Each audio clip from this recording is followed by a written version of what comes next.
तो चलिए आगे बढ़ते हैं बड़ी खबर के साथ। तो फिलहाल ये बड़ी खबर सामने आ रही है निकाय चुनाव को लेकर, ये बड़ी अपडेट सामने आ रही है। ये बड़ी खबर आप तक पहुंचा रही है। निकाय चुनाव के लिए बीजेपी ने अपनी लिस्ट जारी कर दी है। मेयर पद के लिए उम्मीदवारों के नामों का ऐलान हो चुका है। फिलहाल ये बड़ी अपडेट सामने आ रही, 9 उम्मीदवारों को बीजेपी ने मैदान में उतारा है। फरीदाबाद से प्रवीण जोशी को उम्मीदवार बनाया गया और करनाल से रेणु बाला गुप्ता को टिकट दिया गया है। और ज्यादा जानकारी के साथ संवाददाता स्पर्श शर्मा फोन लाइन पर हमारे साथ बने हैं। स्पर्श, बीजेपी की तरफ से निकाय चुनाव को लेकर यह लिस्ट जारी हो चुकी है, फिलहाल क्या कुछ लेटेस्ट जानकारी आपके पास? देखिए, बीजेपी ने एक बार फिर से जो नगर निगम चुनाव के लिए मेयर पद के उम्मीदवार हैं उनकी लिस्ट जारी की है।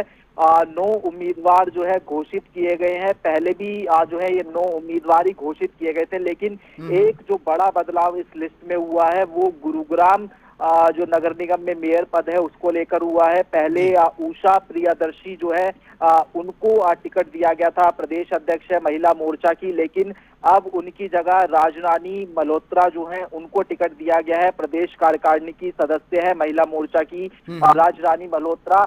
और हम ये जानकारी दे दें अपने तमाम दर्शकों को कि जब ये बैठकों का दौर चल रहा था दिल्ली में हरियाणा निकाय चुनाव को लेकर, तब जो सबसे ज्यादा पेंच फंसा हुआ था वो गुरुग्राम नगर निगम की जो सीट है मेयर की, उसी को लेकर फंसा हुआ था। तमाम जो अलग अलग मेयर के जो नगर निगम के जो चुनाव के लिए जो कैंडिडेट है वो लगभग फाइनलाइज हो गए थे, फरीदाबाद, हिसार, करनाल, अलग अलग जगह, लेकिन गुरुग्राम को लेकर अंतिम दौर तक जो पेच है वो कहीं ना कहीं फंसा हुआ था। और आज हमने देखा कि किस तरीके से पहले जब लिस्ट दोपहर में जारी होती हुई नजर आई उसको फिलहाल वापस ले लिया गया था, लेकिन अब जो प्रेस लिस्ट आई है उसमें एक बड़ा बदलाव होता हुआ नजर आया, जहां पर गुरुग्राम से जो मेयर प्रत्याशी है वो फिलहाल बदल दिया गया है। इसके अलावा अगर हम जानकारी दें, फरीदाबाद से जो प्रवीण जोशी हैं उनको भारतीय जनता पार्टी की तरफ से जो है मेयर पद के लिए उम्मीदवार बनाया गया है।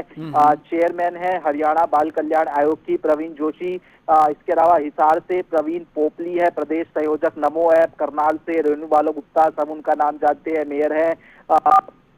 पानीपत से कोमल सैनी है, प्रदेश सचिव ओबीसी मोर्चा। रोहतक से राम अवतार वाल्मीकि, राष्ट्रीय उपाध्यक्ष हैं एससी मोर्चा के। इसी तरीके से यमुनानगर से जो है सुमन बहमनी, प्रदेश कार्यकारिणी सदस्य है एससी मोर्चा की। सोनीपत से राजीव जैन, कविता जैन पूर्व विधायक है, उनके पति हैं पूर्व मुख्यमंत्री मनोहर लाल के मीडिया सलाहकार है, उनको जो है जगह मिली है मेयर पद के लिए। और अम्बाला से शैलजा सचदेवा। लेकिन जो बड़ा बदलाव जो पेच फंसा हुआ था वो गुरुग्राम को लेकर था। पहले कोई और नाम आया था और अब जो है दूसरा नाम यानी राजरानी मल्होत्रा पर जो फाइनल मोहर है वो लगती हुई नजर आई है। बिल्कुल स्पष्ट, लेकिन इससे पहले एक लिस्ट जारी हुई थी, उसके बाद तुरंत उसको हटा दिया गया, फिर ये दूसरी लिस्ट जारी हुई है। क्या अब इसको फाइनल माना जाए या फिर इसमें भी कुछ चेंजेस हो सकता है? देखिए, ये लिस्ट फाइनल है। मैं एक जानकारी अपने तमाम दर्शकों को दे दूं कि मुख्यमंत्री अब से कुछ ही देर पहले जो है दिल्ली पहुंचते हुए जो है नजर आए हैं। लगभग आधे घंटे का समय मुख्यमंत्री को दिल्ली पहुंचे हुए हो गया है। और दिल्ली पहुंचने के बाद चूंकि दिल्ली में प्रदेश अध्यक्ष मोहनलाल बड़ोली ऑलरेडी मौजूद थे, संगठन मंत्री जो है फणींद्र नाथ शर्मा वो भी दिल्ली में मौजूद थे। और ये जो है जानकारी है कि जो आपस में बातचीत है वो एक दौर की ओर होती हुई नजर आई है, जैसा कि हमने सुबह ही अपने तमाम दर्शकों को इस बारे में जानकारी दे दी थी। और जिस प्रकार से पेच गुरुग्राम की सीट को लेकर चूंकि फंसा हुआ नजर आ रहा था, और अब ये फाइनल लिस्ट जो है निकलकर सामने आई है, जहां पर जो गुरुग्राम मेयर पद के लिए उम्मीदवार है उसको फिलहाल भारतीय जनता पार्टी की तरफ से बदला गया है। पहले दोपहर में जो लिस्ट जारी हुई थी उसको तुरंत जो है वापस ले लिया गया था। बताया गया था कि लिस्ट जो है दोबारा जारी होती हुई नजर आएगी, और अब जो दोबारा लिस्ट जारी हुई है उसमें एक बदलाव के साथ में जो लिस्ट है वो पूरी तरीके से फाइनल जारी की गई है। ठीक है स्पष्ट, लेकिन बीजेपी ने तो लिस्ट जारी कर दी है जिस तरह से आप भी बता रहे हैं और ये हम दिखा भी रहे हैं जनता टीवी पर, लेकिन कांग्रेस की लिस्ट कब तक जारी होगी? क्योंकि कांग्रेस में भी इस वक्त बहुत हलचल मची हुई है। अजय और गोगी का जो स्पेल आउट किए हैं कुछ नाम, उसको लेकर क्लैरिफिकेशन दिया है उदय भान ने, उन्होंने कहा कि वो उन्हीं से पूछिए।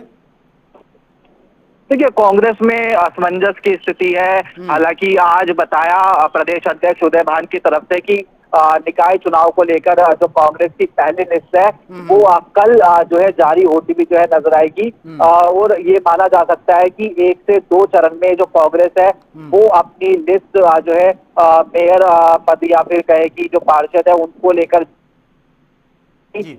निश्चित तौर पर हमने देखा कि किस तरीके से कैप्टन अजय यादव ने गुरुग्राम की बात की जाए, शमशेर गोगी ने करनाल की बात की जाए, वहां पे जब दावेदार पहले ही बता दिए तो उनसे सीधे तौर पर ये सवाल भी पूछा गया, तो उन्होंने कहा कि ये वही बता सकते हैं क्योंकि अभी तक कांग्रेस की तरफ से ऑफिशियल लिस्ट जो है जी, वो जी। जारी नहीं होती हुई नजर आई है। तो कांग्रेस में अभी भी अंदर खाने स्थिति ठीक नहीं है। कोई नेता कुछ बयान दे देता है, दूसरा नेता उस बयान से जो है बचता हुआ नजर आता है, जी। और यही कहीं ना कहीं बताया कि किस तरीके से जो प्रदेश अध्यक्ष है वो बताते हुए नजर आए कि उन्हीं से बात करी, यानी कैप्टन अजय यादव और शमशेर गोगी कि किस तरीके से जो है उन्होंने वहां पर जाकर जो है नाम जो है सार्वजनिक किया। जी। इस पर लेकिन जिस तरह से बीजेपी ने ये लिस्ट जारी की है, क्योंकि इससे पहले जो आधा लिस्ट घंटा जारी हुई चल उसको हटा दिया गया, कांग्रेस बोल रही थी कि बीजेपी डर रही है।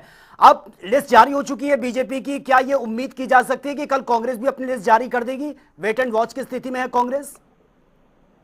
देखिए ये जो है तमाम टैक्टिक्स होती है। निश्चित तौर पर जब लिस्ट वापस की गई, हमने ही जो है उदय भान से सवाल पूछा था कि बीजेपी की तरफ से लिस्ट वापस ले ली गई है, तो उन्होंने कहा कि लिस्ट वापस क्यों ली गई, क्या अंदर खाने सब चीजें ठीक नहीं है, बीजेपी जो है डर रही है, हाँ। इसलिए जो है लिस्ट जो है वापस ली गई है। ये जो है उनकी तरफ से कहा गया था, लेकिन जिस प्रकार के नतीजे विधानसभा चुनाव में आए थे हाँ। उसके बाद में ये माना जा रहा था कि जो बीजेपी है उनके पास में उम्मीदवारों की जो दावेदारी है वो ज्यादा देखने को मिलेगी। जी। और हम निश्चित तौर पर जानते भी है कि लंबा मैराथन जो बैठक है वो कई दौर की होती है नजर आई। 6-6 राइट। घंटे 7-7 घंटे जो है मुख्यमंत्री, प्रदेश अध्यक्ष, प्रदेश प्रभारी और उसके अलावा जो तमाम सीनियर नेता थे उनसे रायशुमारी की गई। और जो अंतिम पेज फंस रहा था वो गुरुग्राम को लेकर ही जो है फंसता हुआ नजर आ रहा था कि गुरुग्राम की कब जो है जारी होती हुई नजर आती है। हालांकि एक चीज अभी भी बच रही है मानेसर को लेकर कि वहां पर किस प्रकार से जो दावेदारी है वो बीजेपी की तरफ से देखने को मिलेगी। लेकिन अब चूंकि बीजेपी ने लिस्ट जारी कर दी है जो है नगर निगम की मेयर के लिए, लेकिन कांग्रेस का इंतजार अभी देखने वाली बात रहेगी। ठीक है। जो जानकारी उदय भान की तरफ से दी गई थी वो ये कि कल कांग्रेस अपनी जो लिस्ट है वो जारी करती हुई नजर आएगी। ठीक है, ठीक है स्पर्श, बहुत बहुत शुक्रिया फिलहाल आपका तमाम जानकारी के लिए।